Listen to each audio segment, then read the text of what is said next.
Naiknya Yesus ke sorga adalah hal yang memang Yesus harus kerjakan bagi kita. Untuk apa Bapak Ibu? Kalau kita melihat di dalam Injil Yohanes pasal yang ke-14, ayat pertama sampai ayat yang ketiga, di sana dikatakan, jangan gelisah hatimu, percayalah kepada Allah dan percayalah juga kepadaku.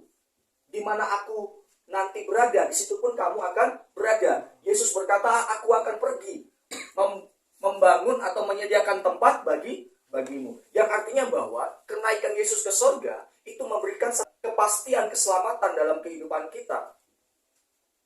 Naiknya Yesus ke sorga memberikan kita tempat yang pasti, Bapak Ibu.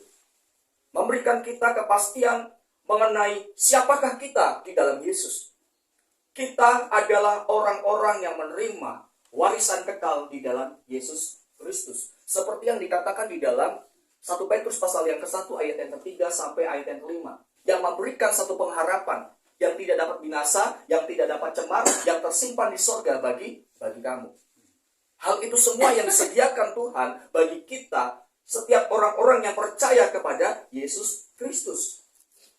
Jadi ketika Kristus naik ke sorga, itu memberikan satu kepastian bagi kita, bahwa kehidupan kita di dalam dunia ini adalah kehidupan yang memegang pengharapan yang pasti.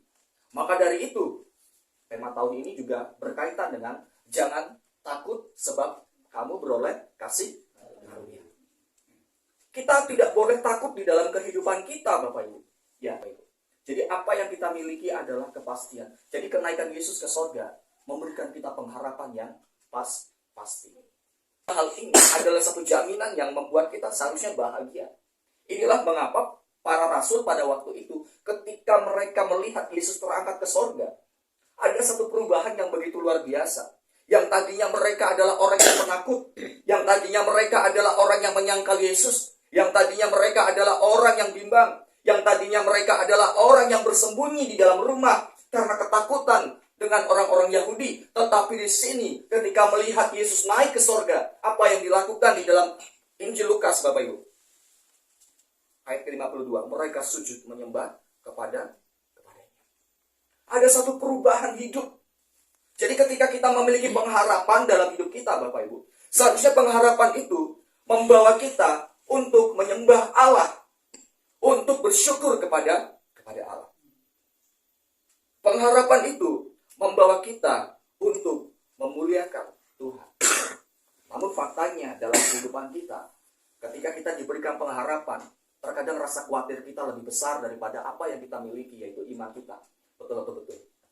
Terkadang kita menjadi orang yang bimbang dalam kehidupan kita, seperti Thomas, seperti Petrus, seperti murid-murid yang lain. Mengalami ketakutan. Tetapi di sini firman Tuhan ingin menguatkan hidup kita, Bapak Ibu. Segala sesuatu di dunia ini boleh terjadi dalam hidup kita. Tetapi kalau kita sudah punya Yesus, akan ada pengharapan yang menguatkan kita. Dan pengharapan itu memimpin pada penyembahan.